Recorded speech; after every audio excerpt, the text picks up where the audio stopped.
All right, how is everybody? Welcome back to Philosophy 101.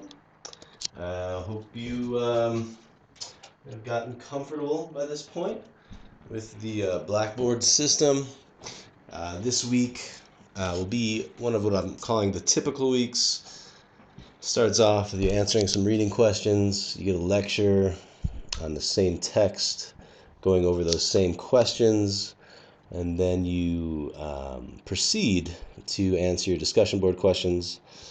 If you don't have a copy of your answers in front of you, I know you've turned them into me already, but the idea behind this method is that you'd have first crack at the material, learn it yourself the best you can, and then you get a second crack at it by some reinforcement, by listening to the lecture, hearing some rather thorough answers to the questions that were asked. And the idea is that you would kind of correct, supplement, augment what you've already written.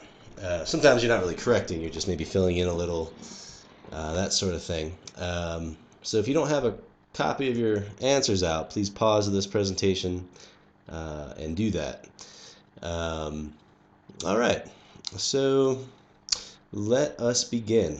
This week will be the first week of 2 weeks looking at Plato's The Republic, Book 1. And I'm going to give a lot of background information on, of course, Socrates and his relationship to Plato, and just other characters, so you have a richer context for the discussion. Okay, and of course, I'll also answer the questions. So without further ado, let us begin. And, there we go. So, who was Socrates? So this past week, we have begun studying one of the most influential writings in the history of the Western world. The author Plato wrote the Republic in 380 BC in Athens, Greece. As is the case in most of Plato's dialogues, the principal spokesperson is Socrates. Socrates is the first of three great Greek philosophers. I'm sure you've heard of all of them. Indeed, Socrates is so highly regarded that all philosophers who preceded him are referred to as pre-Socratics. Surprisingly, Socrates' greatest contribution to Western thought was not a specific body of teaching or a set of ideas that he originated. Rather, what Socrates did is he advanced our ability to reason by employing a method of questioning and answering, which is referred to as the Socratic method. We will say more about this method as we comment on the answers to this week's questions. Well, another great thing about Socrates is his he just kind of embodied the philosophical spirit, questioning the dominance, political, religious, and just some much lesser extent scientific ideas of his day.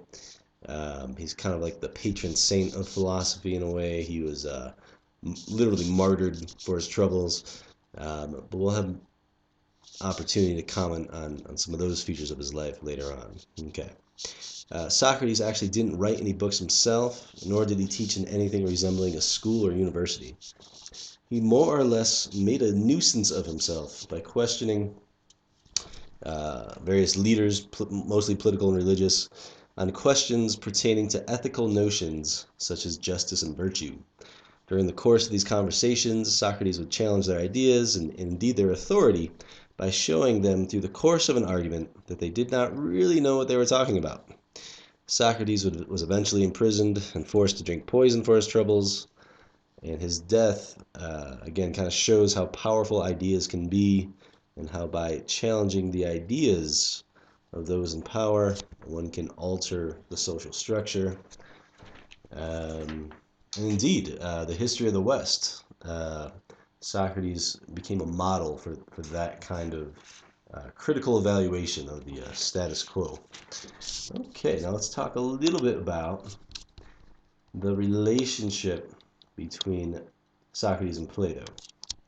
Young men such as Plato and his brother Glaucon, who appears in the same dialogue, followed Socrates around, listened in on his conversations, had their own conversations with him, and they learned his method of questioning, the Socratic method. And it is Plato who went on to start the first university in the West, which he named the Academy. In honor of his teacher, Plato wrote in dialogue form, which imitates the types of conversations that Socrates would have with others, with various persons. Socrates is usually Plato's spokesperson. We know this because he usually wins the verbal battles that Plato places him in. Plato would eventually become the teacher of Aristotle, who was the third great Greek philosopher and arguably the most influential thinker in the history of the West. Part of the brilliance of Plato, who originally wanted to write dramatic works, such as the writers of Greek tragedy composed, is that he makes many of his philosophical points by portraying his characters in various ways, which allows him to make those points on more of a symbolic level, or maybe symbol is not the right word here, more kind of picturesque level. So illustrate a point about, having a certain type of ideology by showing the effects of having that ideology on an actual person. So he'll portray the person a specific way, so you get a sense of the sorts of, shall we say, vices or perhaps virtues that the ideology itself can cause or be caused by. Okay. Right, so we see this kind of picturesque or symbolic representation of his ideas even in the very opening pages of the Republic. So let us begin our discussion of that. So down to slide 4. And of course, we're going to be dealing with question 1, parts A, B, and C. So the Republic opens with Socrates and Glaucon, who again was Plato's brother, walking back from a festival to a goddess at Piraeus, which is a port in the city of Athens, located roughly 6 miles from the center of the city. Alan Bloom, whose translation we are reading, identifies the Thracian moon goddess Bendis as the specific goddess who is being honored.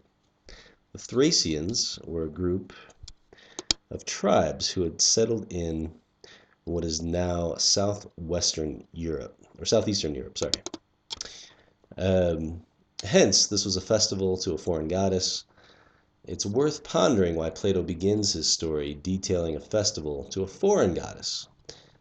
Perhaps part of the reason he does this is to signal that he will not be afraid to interact with novel ideas which the average Greek is not familiar with, or at least the average Athenian, and ideas which the average Athenian might even judge to be inferior simply because they're not Athenian ideas. Indeed, in the very first paragraph, Socrates judges the procession or parade of the Thracians as equally impressive as the native Athenian procession. It is also worth noting that Athens itself is named after Athena, who's a Greek goddess. Hence, a festival to a foreign goddess is especially significant because that would be, in a way, a direct rival to the worship of Athena. Of course, they were polytheists, so there's a lot more room for worshiping multiple deities, but still, it would be easy to picture at least some people kind of being a little bit bothered by this festival to a foreign goddess. And again, Socrates starts right off saying, they did a great job. Again, signaling that he's not going to judge an idea based on whether or not it's already accepted by Athenian culture.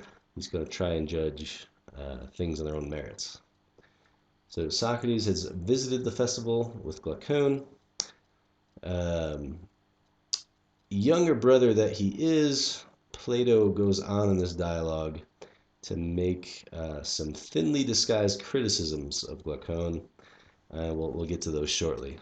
So there's a lot of hidden comedy in the Republic, and I'll try to kind of point it out as we go go through the text. Okay. Okay, same questions continue. As they are on their way home, Socrates and Glaucon, they are approached by a slave boy who orders them to wait on Polemarchus's authority. Now notice here, this is a literary device, this kind of double emphasis on authority. Um, they're stopped by a slave.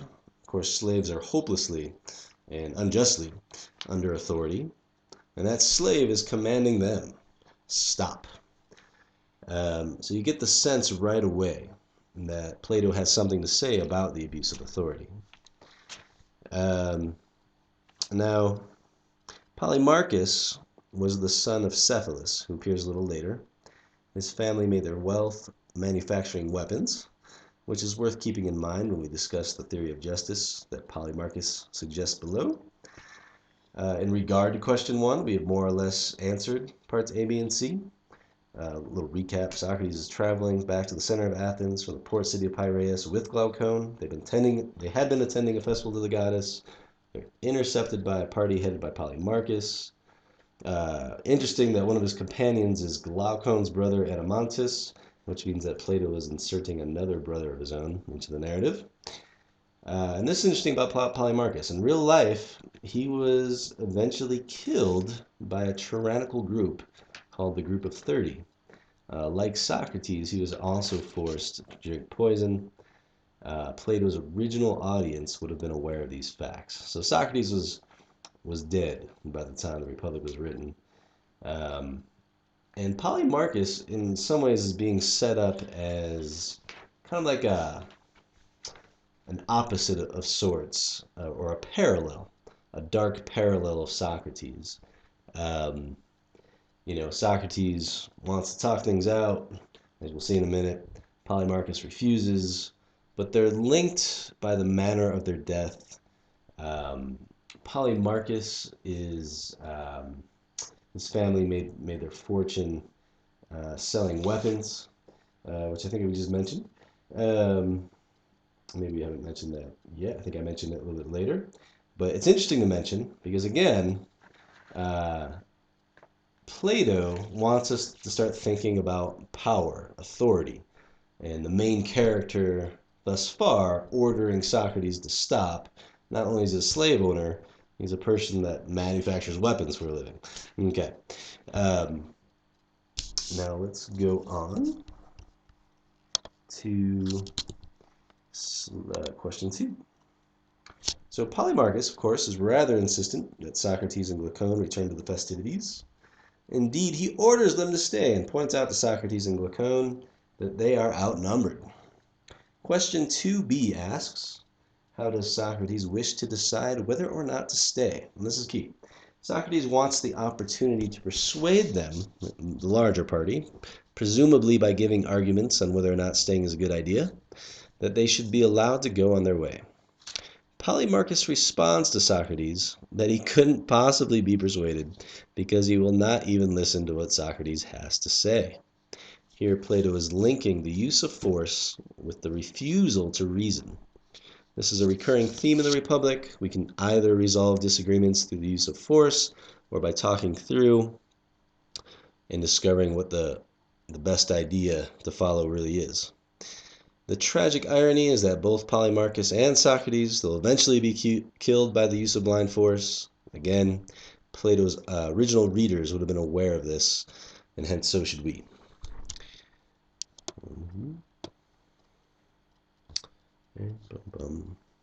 Okay, sorry. Question 2a. So backtracking a bit, we just did 2b. Let's do 2a.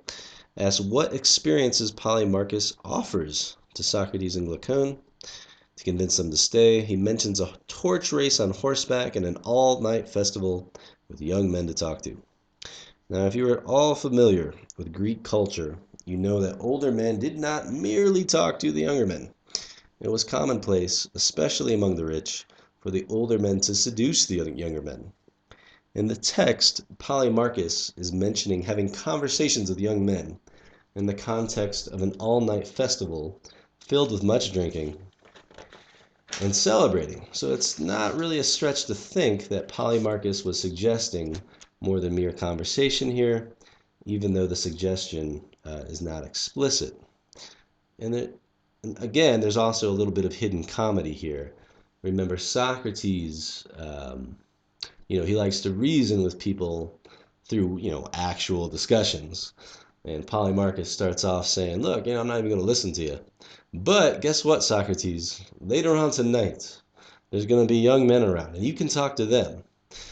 It's funny, of course, because Polemarchus doesn't have any interest in merely talking to the young men. So he's taking kind of Socrates, what he's known for, actual conversation, and Plato's kind of making a joke. Polemarchus is kind of aping Socrates' method, and by representing the opposite of what Socrates stands for. So Socrates is not a big sex, drugs, and rock and roll kind of guy, and Polemarchus is using the language of Socrates. Hey, you get to talk to folks, but he's putting this other meaning onto it. And again, it's kind of a comedic way of doing a contrast between Polemarchus and Socrates. Okay, so the promise of various sensory pleasures is the main focus of Polemarchus's plea for Socrates to stay. We noted in the prior paragraph that Plato had linked the use of force with the refusal to listen to reason, and now he's linking force and the refusal to listen to reason with a third thing, namely the desire for physical pleasure and entertainment. Hence, Plato is implying that the pursuit of pleasure is also a form of tyranny. As you already know from having answered these questions, Plato, as Polemarchus's father, Cephalus, actually used this kind of phrasing explicitly. He actually calls physical desire a tyrant over the soul. So what Plato's doing is he's trying to trace vicious or evil actions to the sorts of characters that cause those types of actions. So people who are irrational, who won't listen to reason, they're often overly passionate about the wrong things, and the passions have tyranny over them, and the passions make them tyrants over others. So the origins of tyranny aren't so much external social, they're internal at the level of motivation and desire. Okay. So moving on. 2C. I mentioned above that Plato pokes a little fun at his brother Glaucon. Now we've come to this part. Plato makes sure that Glaucon, not Socrates, is ultimately the one who agrees that staying for the horseback races and talking to the young men are good reasons to stay. Socrates merely states that if everyone else agrees that staying is what must be done, then this is simply what they must do. So Plato makes it clear that even though Socrates is going to end up staying, it's not his choice. He's forced into it, and he puts kind of like the blame, so to speak, or at least the acquiescence on his brother, Glaucon. Okay. All right, so let's go on to talk about Cephalus a little bit. The text transitions to a conversation between Socrates and Polemarchus's father, Cephalus. Socrates asks Cephalus what he attributes his happiness in old age to. Notice the continuity between Cephalus's response and what has already been discussed. First, Cephalus, unlike his son, enjoys talking about life in a reflective manner. Cephalus states that he is happy in his old age precisely because his desire for sex, drunkenness, and feasting have lessened. He even refers to the desire for sex in particular as a kind of tyrannical master which disturbs the peace in his soul. This is a reversal of the common wisdom that it is the young who live vital and active lives of pleasure-seeking who are the happy ones. Cephalus also states that having a good moral character is a key to his happiness. He doesn't really elaborate too much on what this means other than being free from excessive physical desire, which is his main focus. And I think, in our culture, which is a very sensory culture, we have compared to other cultures, we have a huge emphasis on things like possessions, personal appearance, that sort of thing. So just think of someone always, if this was a live course, someone would always mention, at least it's happened many times, the phenomenon of Viagra. So as you get older, if you're a guy, your performance as you approach your 50s, 60s, your capabilities lessen. And to grow old gracefully, of course, I imagine would mean kind of embracing that and being okay with it and transitioning to the next stage of life. But in our culture, there's this tendency to try to stay young, keep the vitality flowing. And you can see similar parallels with things like plastic surgery, things of that nature, a kind of viewing the young and their way of living as superior to the old and their way of living.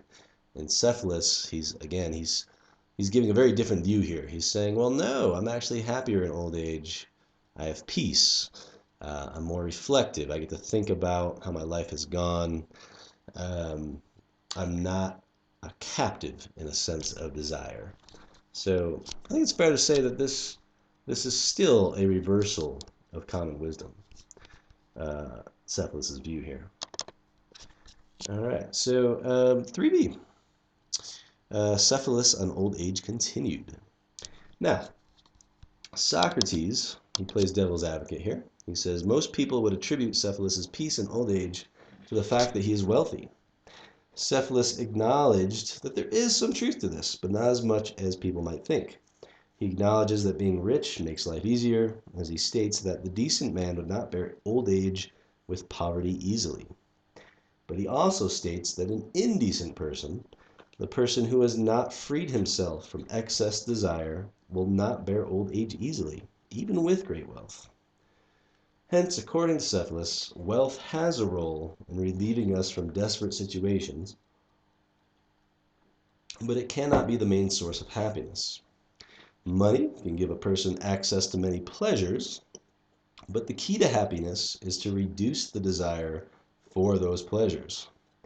The person with inordinate or excessive desires never feels like they have enough. They're always kind of wanting more, so to speak. This is also a reoccurring theme in the Republic.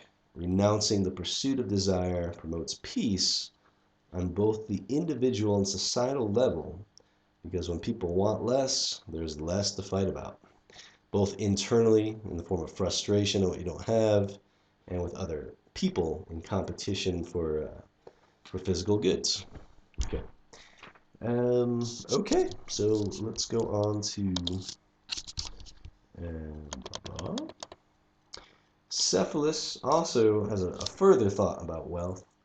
He wants to talk about what he thinks the best thing about being wealthy is, which of course Socrates asks him. So Cephalus states that having wealth is good because it aids a person in his or her quest to avoid injustice. If one has wealth, there is no need to steal or take on debts that one cannot repay. According to Cephalus, one has debts to pay not only to other human beings, but to the gods as well. Here, Socrates is raising questions about the Greek system of religious beliefs that, as we will discover later, not so much in this book, but later in later books, that he finds troubling. According to Cephalus, one can use one's wealth to pay the gods for any evil deed which one has performed. In other words, one can not only bribe other people to be freed from the consequences of one's actions, one can also bribe the gods by offering sacrifices of food or gold, or even human sacrifices. Cephalus says a lot about the afterlife and the fear one may feel if they have unpaid debts upon entering it. So it's actually worth pausing and imagining what kind of moral difficulties can arise in a system in which wealth affords one the ability to avoid the consequences of one's evil actions. The pursuit of wealth through any means will end up being morally acceptable as long as one achieves one goal of acquiring that wealth and then uses a portion of it to bribe the gods. And this is actually how the Greek city-states often thought. Like, okay, well, if Athena or Zeus or Ares is with us, we'll have victory in the battle, even though that might involve killing a lot of innocent people, stealing and plundering from other people's lands. And upon victory, they then take some of that wealth, they build a temple to the god, or they pour out libations. That's when you pour the wine out a little bit before you sip it. And they feel like, okay, well, we can plunder as long as the gods have kind of gotten their share.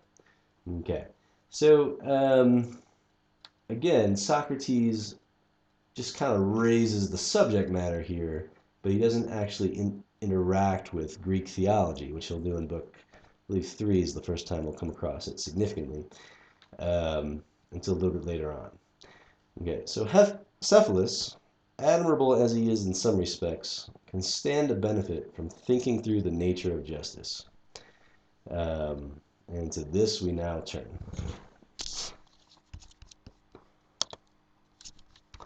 And 4a asks us, what is Cephalus' theory of justice, more or less? So Socrates has been listening to Cephalus as he discusses what wealth can and cannot do for a person. Socrates then ventures a guess as to how Cephalus might define justice. And this is a quote from the text. This is Socrates speaking. Shall we so simply assert that it is the truth in giving back what a man has taken from another? Or is to do these things sometimes just and sometimes unjust? Yeah, truth-telling has made its way into the definition, but the discussion's focused on the other aspects, giving back to a person what one has taken from them. Now, again, so Cephalus says a bunch of stuff about justice, and then Socrates says, oh, based on that information, is this what you think justice is? And then, of course, Cephalus initially says yes, but then Socrates raises a few difficulties. We're going to get to that 2 slides from now, what Socrates' objection to the theory is, but this is actually a good time to talk briefly about what the Socratic method is, because Socrates is basically using it right now. Okay, so you remember, okay, so in our first lecture last week, which you have read already, I noted that one of the central tasks of philosophy was to arrive at clear and precise definitions of various general concepts, including ethical concepts. Earlier in this lecture, I noted that Socrates' great contribution to philosophy was a method of questioning and not a specific set of teachings. Starting here, Socrates will begin his attempt to arrive at a satisfying definition of justice, which is, of course, one of the more central concepts in ethics. And he'll do so using his method. And here's what he does. He usually has his opposition propose a definition of an important term. Again, our example here is justice. And then what Socrates does is he comes up with counterexamples to that definition. So what's a counterexample? Well, let's say I define a chair as a 4-legged figure with a flat surface, and the purpose is to sit on it. And then someone comes along and they say, well, that definition's not quite right. Here, look, here's a 3-legged chair. And I look at it, I'm like, you're right. That only has 3 legs and it's still a chair. So it's a counterexample to my proposed definition of a chair, which necessitated that chairs have 4 legs.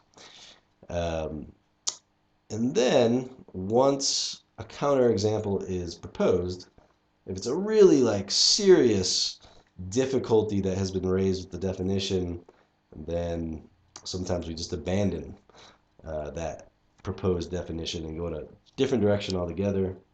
But if it seems like the definition can be altered in order to avoid the counterexample, then that can happen as well.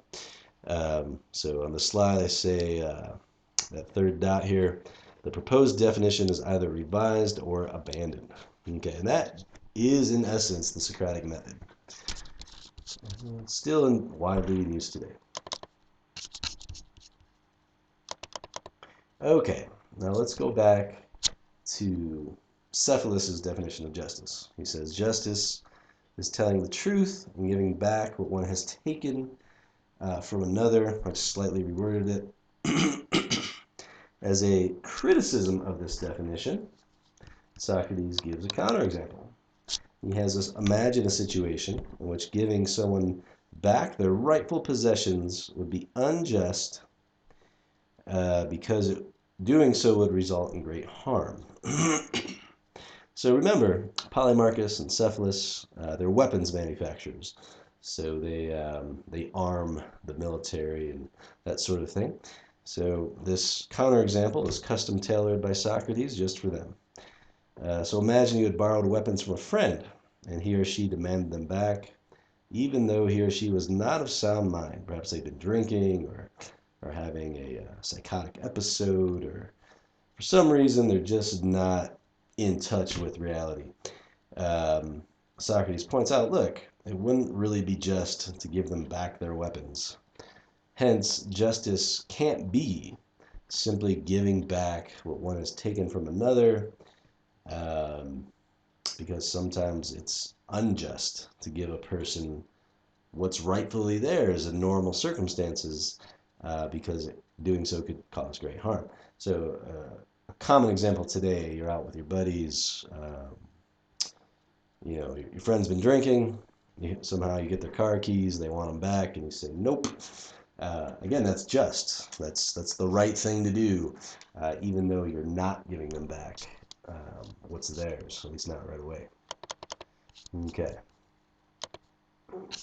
Now, Plato and the poets. At this point in the dialogue, Cephalus turns the argument over to his son Polemarchus as he proceeds to look after the religious sacrifices being offered that evening. So, remember that the book, The Republic, kind of started out with Socrates not really wanting to further participate in the festival. We come across this rather just fellow, comparatively just, Cephalus. He seems to have his head on his shoulders regarding growing old gracefully.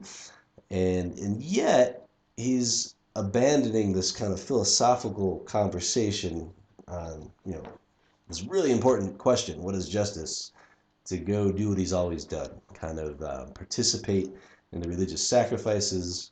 And it's probably somewhat symbolic that he's turning the conversation over to his son, in a way over to the next generation.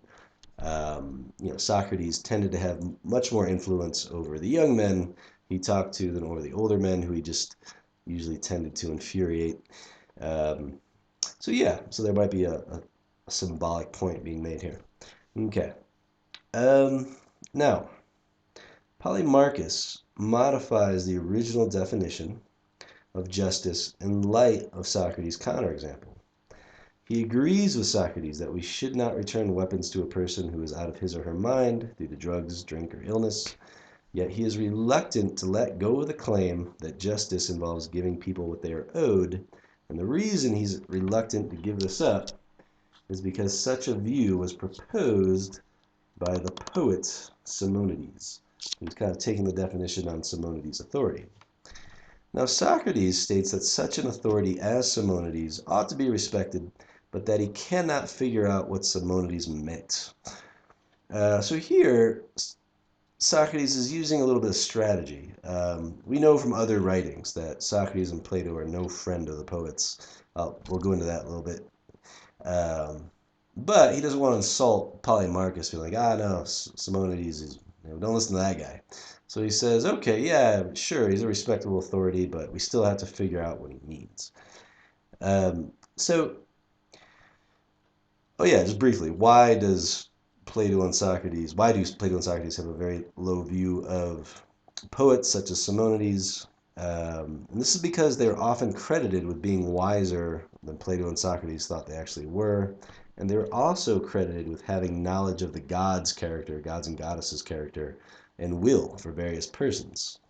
The most highly regarded poet was, of course, Homer, the author of the Iliad and the Odyssey. It's as close as the Greeks came to having a kind of Bible, an authoritative or quasi-authoritative text on what the gods and goddesses were like.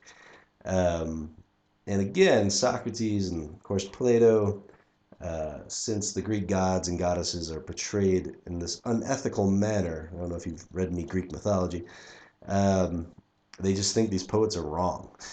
So they think it's a mistake to just take their authority for these things, take their word for these things. Okay. In book 3, we will actually return to the question of how Plato viewed the gods and the poets who describe them. There, he's pretty bold. He takes shots directly at Homer. Okay, now let's look at questions 5A and B. So what was Polemarchus's proposed alteration to the view of justice under discussion? He more or less suggests the following. Justice is giving our friends what is beneficial and harming our enemies, as this is what is owed to each of them. This definition is a bit more precise than the prior definition, as at least it defines what we owe and to whom. Okay, now, so maybe making some progress. At least the definition is a little bit more filled out. And Socrates has a criticism of this. But before we look at Socrates' criticism, question 5C asks you, can you think of your own objection to this definition of justice? Now you're going to have an opportunity to provide an objection on discussion board 3. I'm going to give you a couple questions to choose from in terms of your main post. And remember to go there after this lecture is done and read those directions carefully. But one of your options for your initial discussion board post will be give your own objection to this definition of justice. Okay. And then you can, of course, receive feedback from one another on that, and maybe I'll chime in from time to time. So let's go on to Socrates' objection. Actually, there's not really an objection yet. Socrates wants to get even a little clearer on what is meant by friend. Okay, so if we're going to define justice in terms of benefiting friends, harming enemies, well, we better know who our friend is. So that is the task which comes next. So the definition of justice, which is under consideration, involves the notion of a friend as it instructs us to benefit our friends and harm our enemies. Now, it is worth noticing at this point that the other concept which could use considerable clarification is the notion of benefit. Plato will discuss what it means to truly benefit another person soon, so that's coming. But right here are the two proposed definitions of friend. Either a friend is the person who seems to be good, that person is your friend, so you think that person's good, you believe that person's good, so they're your friend. The other option is that the person who seems to be good and is really good, that person is your friend. Polemarchus starts off by defending the first definition, friend 1 up here, friend sub 1. He does so by noting that we tend to love anyone who we believe to be good and hence consider them to be our friend. So as you can see, he is using the word friend very differently than we use the word. They're both assuming that all good people are our friends. We don't assume this. For us, friendship is more personal. But in any case, actually, Polemarchus is saying, yeah, if a person seems good to you and you love or admire that person because they seem good to you, then that person is your friend. Notice he doesn't say that person appears to be your friend. He says that person really is your friend. And this is kind of where Socrates strikes at this kind of appearance-reality distinction. So he gives us a little argument against friend 1. Socrates points out that the first definition cannot be correct because we often misjudge people. In 33-34, sections D through E, he argues that the first definition of a friend, when combined with the definition of justice under consideration, entails the incorrect result that it is often just to harm good people, which is clearly false. So the argument Socrates produces proceeds as follows. assume that any person we happen to think is good is in fact a friend. Any person we happen to think is bad is an enemy. So again, this assumption involves just ratifying what Polemarchus has just asserted. Those who we think are our friends are our friends. Premise 2 says, look, assume also that it is just to harm our enemies. And again, that assumption is taken directly out of the definition of justice which Polemarchus has offered. So the idea here is that Socrates is formulating these, what I've labeled P1 and P2, that stands for premise 1 and premise 2. He gets those ideas from Polemarchus. So Polemarchus has already said any person we happen to think is good is a friend, and he's already said that it's just to harm our enemies. Now Socrates says, now put these two together, and you get this conclusion. It's just, at least sometimes, to harm good people. Okay? All right, so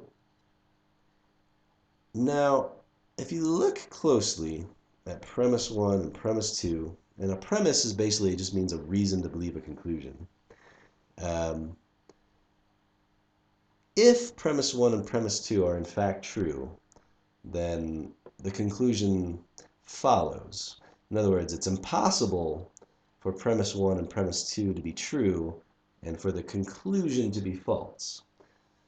Now, since the conclusion is false, it follows that either premise 1 or premise 2, or both, of course, are actually false. Because if they were both true, the conclusion must be true. But since the conclusion is false, at least one of those premises have to be false as well. Okay? So this argument this type of argument has a name. It's called the reductio ad absurdum. And basically what you do, you take your opponent's assumptions and you show that your opponent's assumptions lead to this third idea that is false, hence establishing that at least one of your opponent's ideas that led to that conclusion must be false.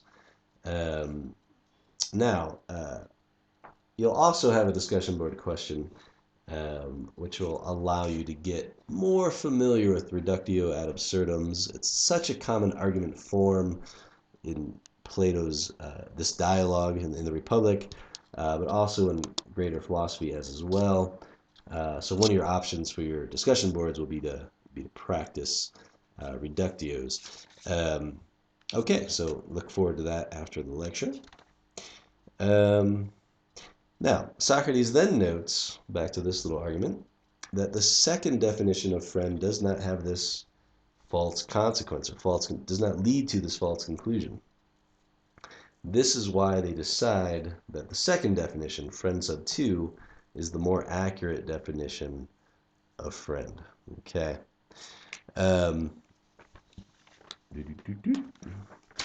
Moving on. 2 more slides. We're almost done, so hang in there.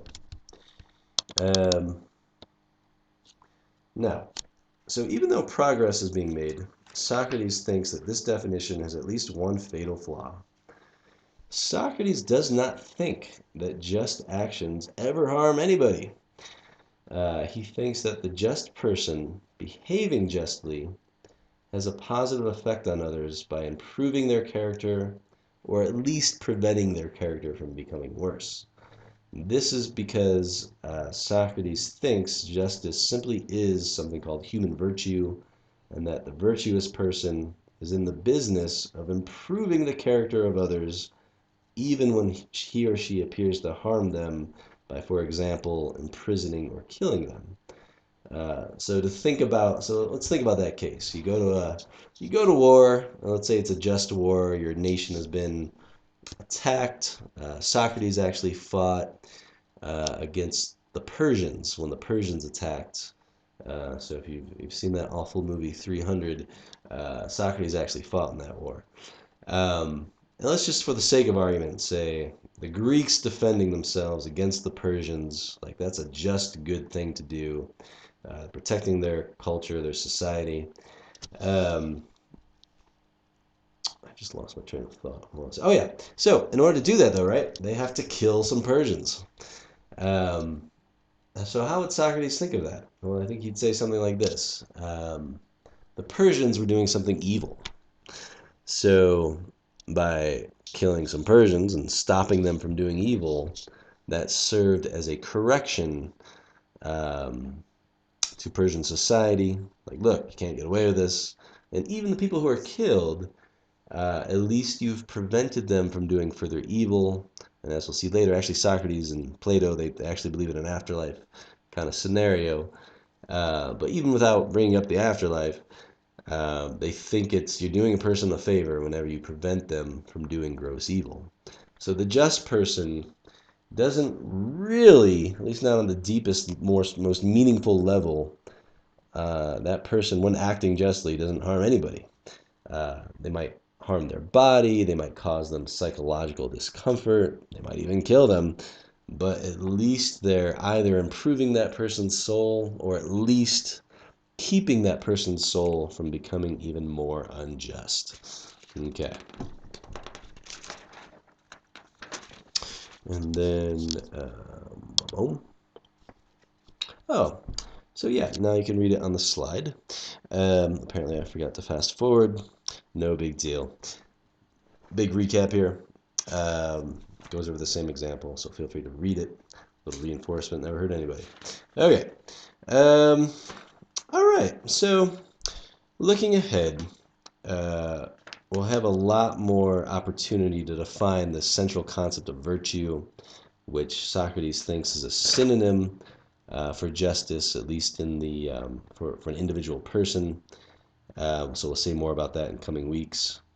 And yeah, I'm going to give this as a third discussion board option. Yeah, do you think Socrates is right? Is the just person acting justly on the deepest level?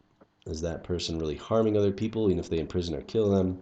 Or do you think that this is just false? Like, no. Sometimes to be just, you really do harm other people on this deep, soulful level. Okay.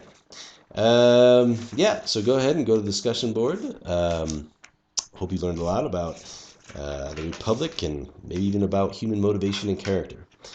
And I will talk to you, or, talk to you on email or discussion boards and that sort of thing soon. All right, take care.